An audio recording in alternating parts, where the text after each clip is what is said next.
What's that?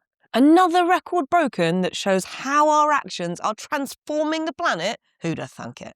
The Arctic is warming nearly 4 times faster than the rest of the planet, and that's reshaping the high north. Because of that warming, we're seeing a steep decline in the average amount of Arctic sea ice, and surprise, surprise, this year's ice is showing the same patterns as other recent years. Down. In March, Arctic sea ice area topped out at 14.29 million square kilometres, making it the joint lowest winter maximum on record. And do you want to know when the last record was set? 2025. Joining me to make sense of this is a scientist who really knows their stuff about Arctic sea ice. My name is Zack, and I am a climate scientist at the nonprofit called Climate Central. What Zack didn't mention is that he also makes some of the coolest graphics out there using open source data. So in this video, I'm also going to use some of them to show you what's going on. Let's start at the beginning. We find sea ice in cold oceans across the polar regions. It forms when the surface of the ocean reaches the freezing point of seawater, and it floats on the surface, moving with winds, currents, and tides. Since 1979, scientists have been tracking the area of ocean covered with sea ice using satellites, and that's showed us a rapid decline, which is shifting the climate of the Arctic. One of our fastest warming places on our planet is the Arctic. And so what's happening in response to that warming is a dramatic loss of Arctic sea ice. So over the last 4 to now 5 decades, where we have satellite observations across the Arctic, we are able to monitor particularly the extent and area of the amount of Arctic sea ice. And while we see year-to-year variability, we've seen a dramatic decline in the total area and extent of sea ice. And we're seeing this at all months of the year. Sea ice waxes and wanes throughout the year, increasing in both area and thickness in the cold winter months, and decreasing in summer when melting takes hold. Right now, we're just entering the melt season, and the maximum sea ice area was reached in March, with the warmer spring temperatures and much longer days now causing sea ice to melt.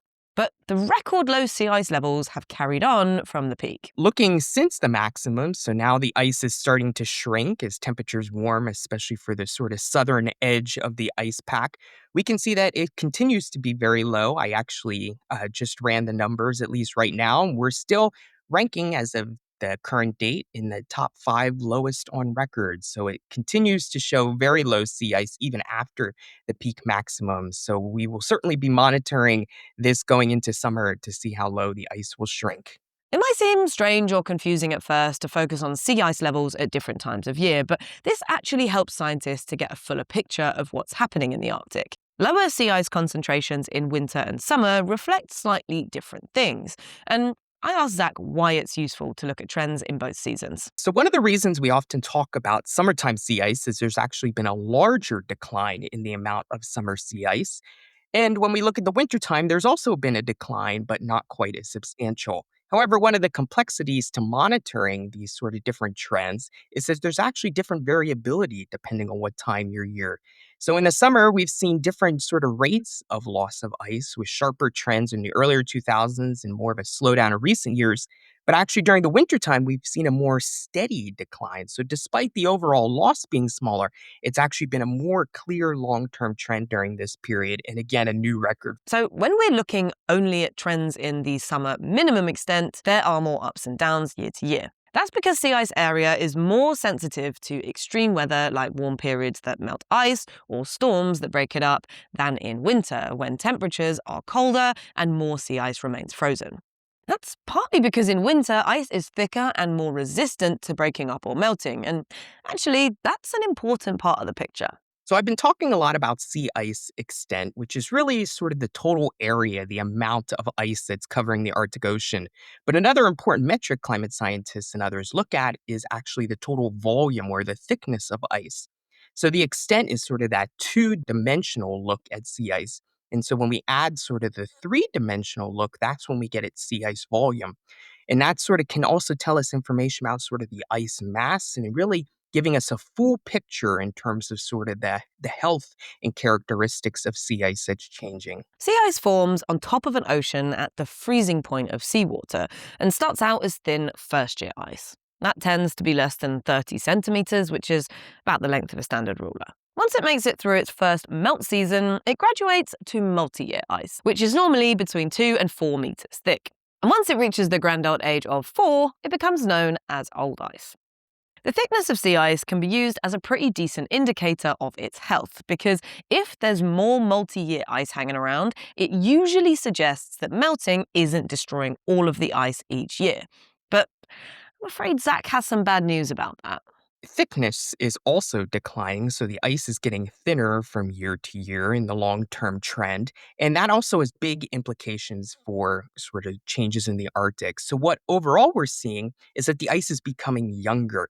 So, we might see that the total amount of ice, again, that area extent might be sort of similar, but the ice is thinning. And what that causes it's becoming more fragile, especially for things like breakups. So if you get a big storm system that comes in during the summertime, that ice then can be more easily broken up and can fall apart because it's more thinner and vulnerable.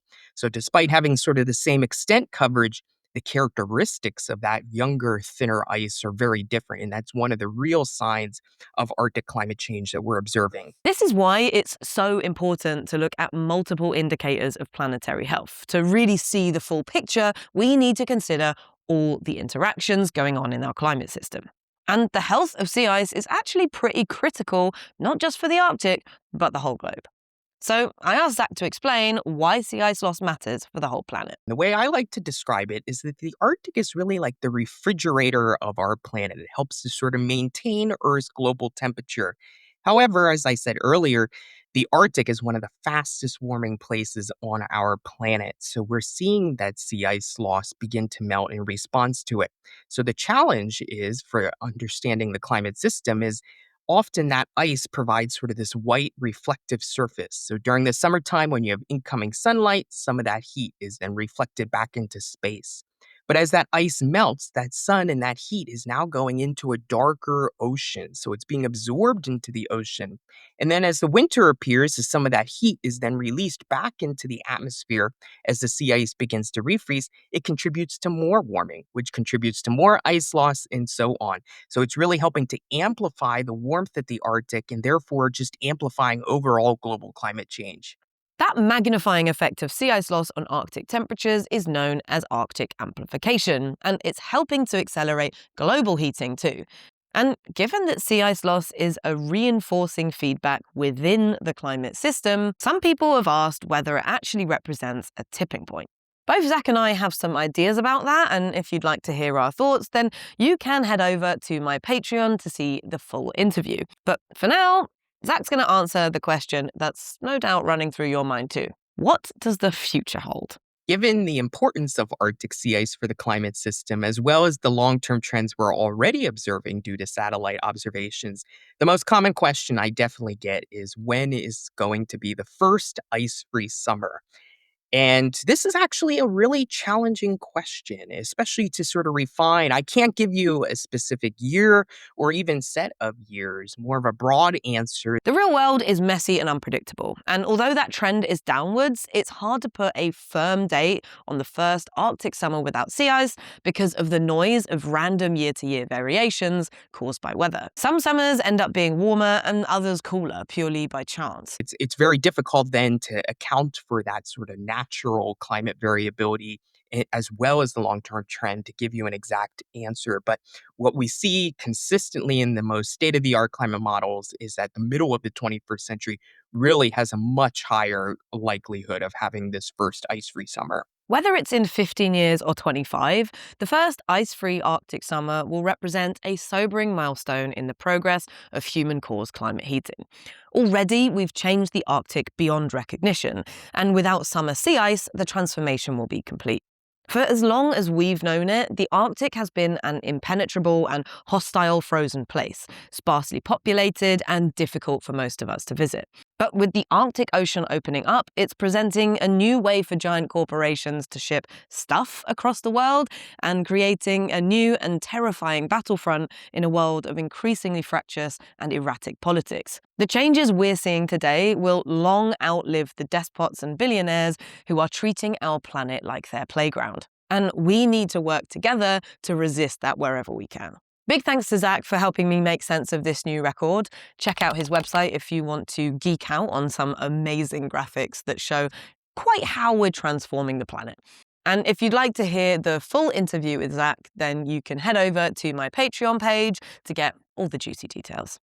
And while you're there, please do consider signing up. Patrons get access to bonus material, like my conversation with Zack, as well as early access to new videos, personalized shout-outs, and a say in what I cover in my videos. And most importantly, you'll be helping the channel grow and reach more people. Watch this one next about sea ice at the southern pole, and I'll catch you next time.